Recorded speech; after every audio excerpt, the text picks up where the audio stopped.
मुंबई महानगरपालिकेमध्ये अनेक वस्तूंची खरेदी ही केली जाते।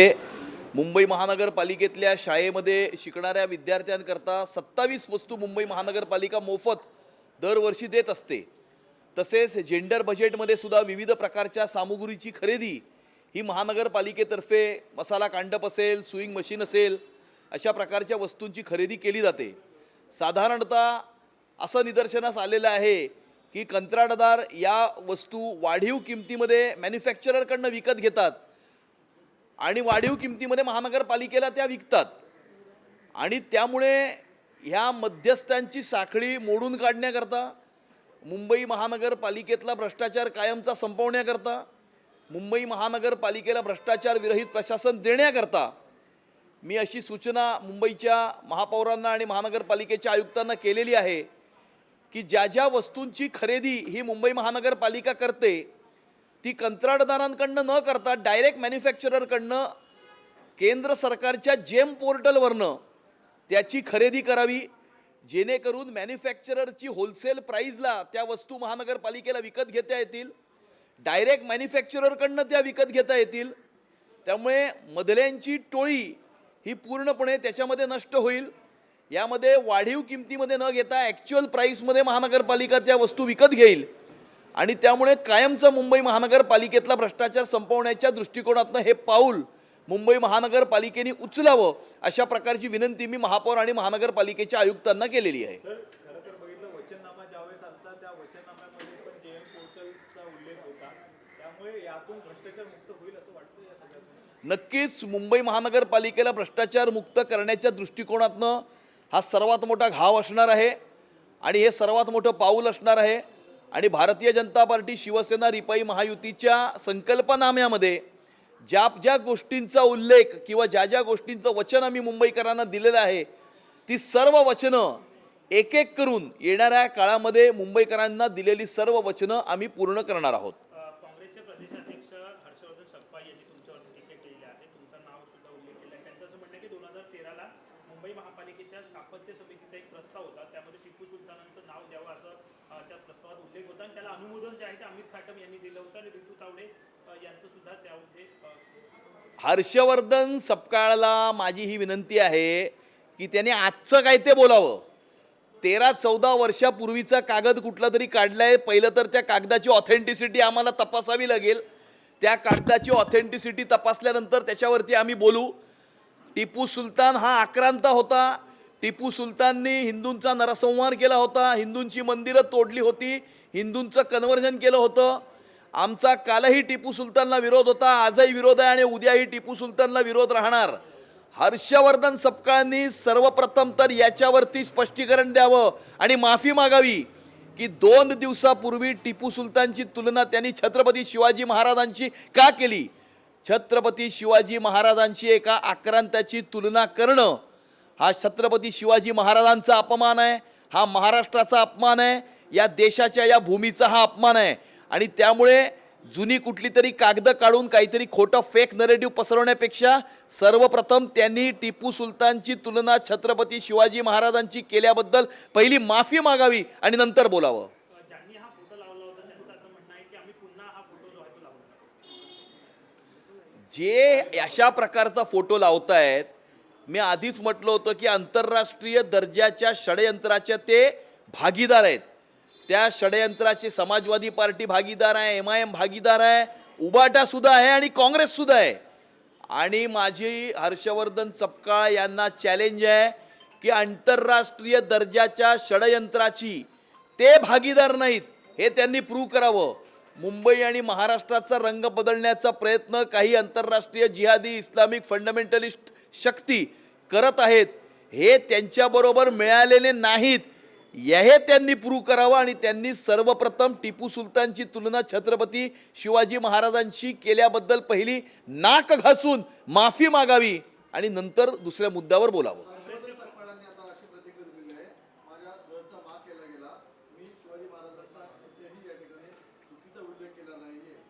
टिपू सुलतान सारख्या आक्रांताची छत्रपती शिवाजी महाराजांशी तुलना करणं हाच छत्रपती शिवाजी महाराजांचा अपमान आहे, अवमान आहे, या भूमीचा अवमान आहे, महाराष्ट्राच्या जनतेचा अवमान आहे, हिंदुस्थानच्या जनतेचा अवमान आहे.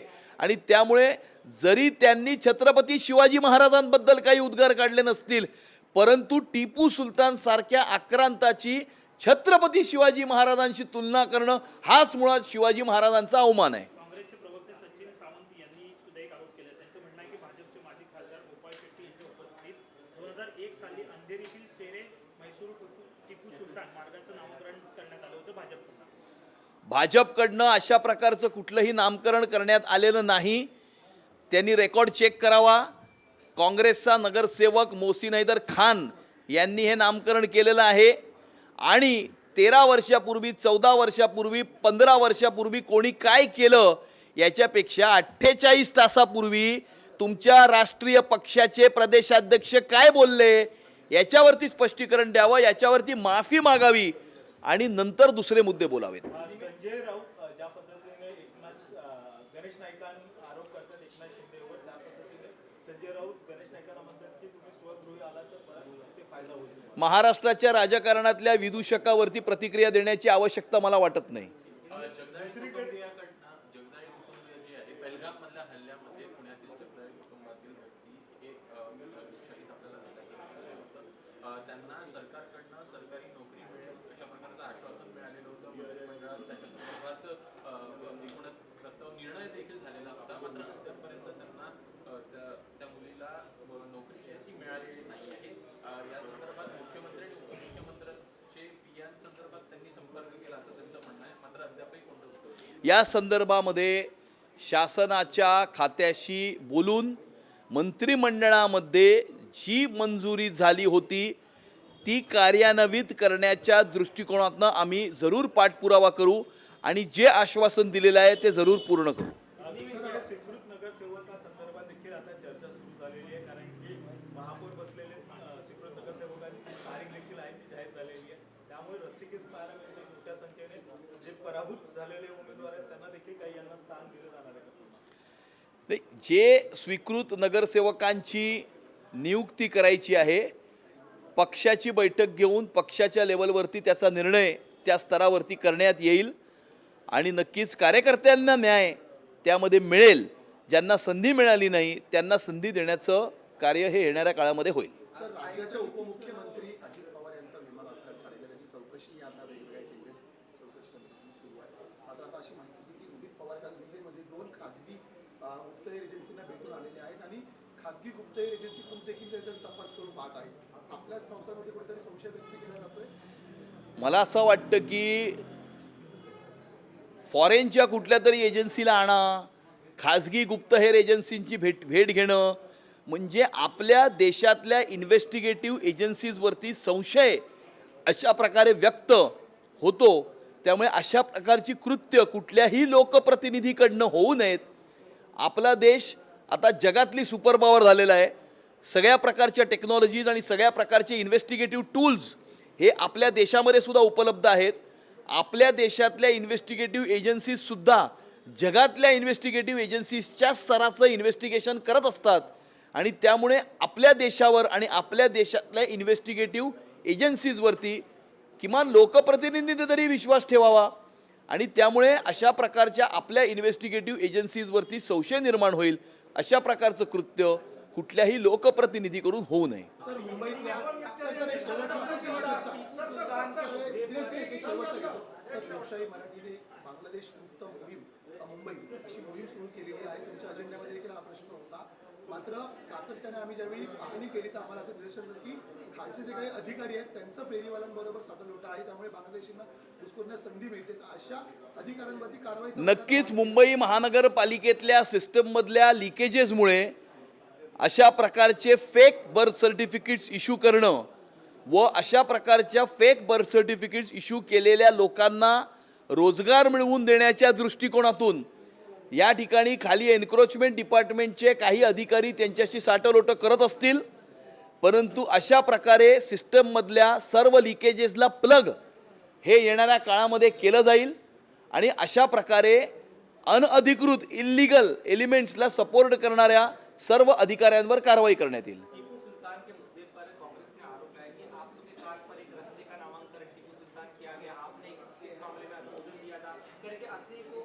13-14 साल पहले का कोई कागज निकालकर इस प्रकार का नैरेटिव फैलाने की कोशिश कांग्रेस कर रही है। सबसे पहले तो उन्होंने 48 घंटे पहले टीपू सुल्तान की तुलना ये छत्रपति शिवाजी महाराज के साथ क्यों की, इसके ऊपर हर्षवर्धन सबका स्पष्टीकरण दे। नाक घिसकर वो सबसे पहले माफी मांगे, उसके बाद में बाकी सारे मुद्दों के ऊपर वो बोले। टीपू सुल्तान को हमारा कल भी विरोध था, आज भी विरोध है और कल भी विरोध रहेगा। टीपू सुल्तान ये आक्रांता था। दक्षिण भारत में हजारों हिंदू मंदिर उन्होंने तोड़े थे, हजारों हिंदुओं का नरसंहार उन्होंने किया था, हिंदुओं का कन्वर्जन उन्होंने किया था। और इस प्रकार के आक्रांता टीपू सुल्तान की तुलना छत्रपति शिवाजी महाराज के साथ करना यह अक्षम्य है। और सबसे पहले हर्षवर्धन सपकाळ को माफी मांगनी चाहिए। अगर वो माफी नहीं मांगते तो कांग्रेस पार्टी जो एक राष्ट्रीय पार्टी है उन्होंने उनके ऊपर कार्रवाई करनी चाहिए। ये भी आरोप लगा रहे कि टीपू सुल्तान के बहाने आप हिंदू मुसलमान करना चाहते तो पुणे में इसका देखने को मिला। इसमें कोई हिंदू मुसलमान या इस प्रकार का कोई मुद्दा नहीं है। देश के साथ में कौन है और देश के विरोध में कौन है, ये इसके पीछे का मुद्दा है। देश विरोधी, समाज विघातक, आतंकवादी मानसिकता वाली शक्तियों के साथ अगर कोई भी सहानुभूति प्रकट करेगा तो इस प्रकार के कोई भी प्रयासों को हम सहन नहीं करेंगे। टीपू सुल्तान का लगातार विरोध हो रहा है, लेकिन मालेगांव में समाजवादी पार्टी वहाँ की जो डिप्टी मेयर वो फिर कह रही कि मैं दोबारा लगाऊंगी, अभी सिर्फ साफ सफाई यहाँ बनाने गया है। महाराष्ट्र में ऐसी कुछ राजनीतिक पार्टियां हैं जो अंतर्राष्ट्रीय राजनीति और अंतर्राष्ट्रीय षड्यंत्र का हिस्सा बन चुकी है। मुंबई और महाराष्ट्र का रंग बदलने का प्रयास कुछ अंतर्राष्ट्रीय शक्तियां कर रही है। इनके साथ में भागीदारी समाजवादी पार्टी, एमआईएम, कांग्रेस और उबाटा की इनके साथ भागीदारी हुई है। इस प्रकार का चित्र जो है वो हमें सामने देखने मिल रहा है।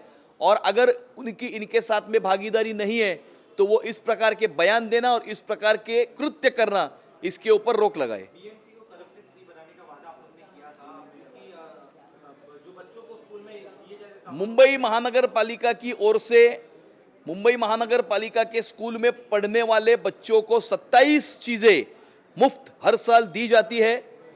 ऐसा देखा जाता है कि कॉन्ट्रैक्टर जो है वो एक एक्स कीमत में इन चीज़ों को मैन्युफैक्चरर से खरीद कर उससे ज़्यादा डबल ट्रिपल कीमत में महानगर पालिका को वो बेचते हैं। वैसे ही जेंडर बजट में भी माता बहनों को सिलाई मशीन, मसाला कांडप, इस प्रकार की वस्तुओं का वाटप किया जाता है। ये भी जो है वो डबल ट्रिपल कीमत में कॉरपोरेशन को कॉन्ट्रैक्टर बेचते हैं। इसीलिए हमने मुंबई महानगर पालिका के आयुक्त और महापौर को पत्र लिखकर ये कहा है कि आने वाले समय में जो 27 वस्तु मुंबई महानगर पालिका हमारे बच्चों को देने के लिए खरीदती है, उन सारे चीज़ों की खरीदी ये केंद्र सरकार के जेम पोर्टल के ऊपर से डायरेक्टली मैन्युफैक्चरर से वो परचेस किया जाए। जेंडर बजट की सारी सामग्री ये जेम पोर्टल के ऊपर डायरेक्टली मैन्युफैक्चरर से की जाए, ताकि बिचौलियों की जो इसमें जो पूरा षड्यंत्र होता है वो खत्म हो। महानगर पालिका को भ्रष्टाचार विरहित प्रशासन मिले और हमेशा हमेशा के लिए मुंबई की महानगर पालिका से भ्रष्टाचार खत्म हो।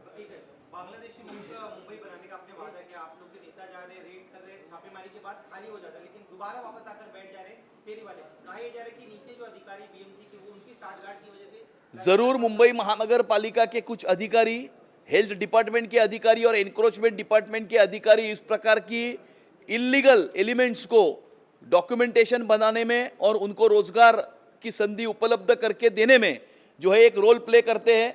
आने वाले समय में मुंबई महानगर पालिका के ऐसे अगर कोई अधिकारी होंगे जो इस प्रकार के अनधिकृत और कामों में अगर वो उसमें सम्मिलित होते होंगे तो आने वाले समय में ऐसे सारे अधिकारियों के ऊपर हम कार्रवाई करेंगे।